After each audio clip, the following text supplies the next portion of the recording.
of the United States of America. Hi, boys and girls, ready to get started? Once upon a time, there were these people in Europe called pilgrims, and they were afraid of being persecuted.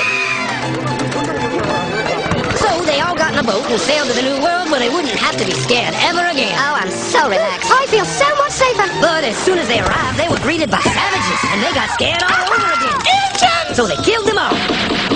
Now, you'd think wiping out a race of people would calm them down, but no. Instead, they started getting frightened of each other. Witch! So they burned witches. In 1775, they started killing the British so they could be free. And it worked, but they still didn't feel safe. So they passed a Second Amendment which said every white man could keep his gun. I loves my gun. Loves my gun. Which brings us to the genius idea of slavery. You see, boys and girls, the white people back then were also afraid of doing any work. So they went to Africa, kidnapped thousands of black people, brought them back to America, and forced them to work very hard for no money. And I don't mean no money like I work at Walmart and make no money. I mean $0.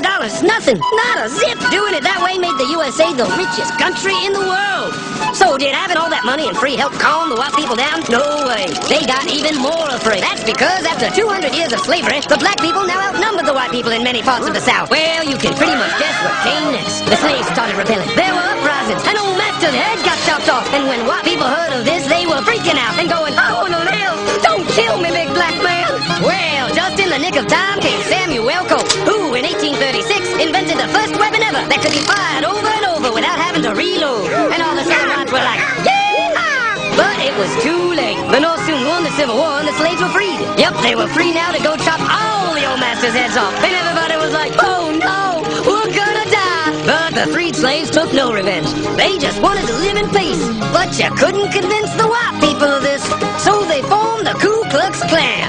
And in 1871, the same year the Klan became an illegal terrorist organization, another group was founded, the National Rifle Association.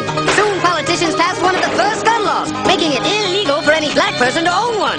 It was a great year for America, the KKK and the NRA. Of course, they had nothing to do with each other, and this was just a coincidence. One group legally promoted responsible gun ownership, and the other group shot and lynched black people. And that's the way it was all the way to 1955, when a black woman broke the law by refusing to move to the back of the bus. White people just couldn't believe it. Well, I won't say move. What's going on? Man, all hell broke loose. Black people everywhere started demanding their rights, and white people had a major freaky fear meltdown, and they were all like, "Run away! Run away!" And they did. They all ran fleeing to the suburbs where it was all white and safe and clean. And they went out and bought 250 million guns and put locks on the doors, alarms in the houses, and gates around the neighborhoods. And finally, they were all safe and secure and snug as a bug.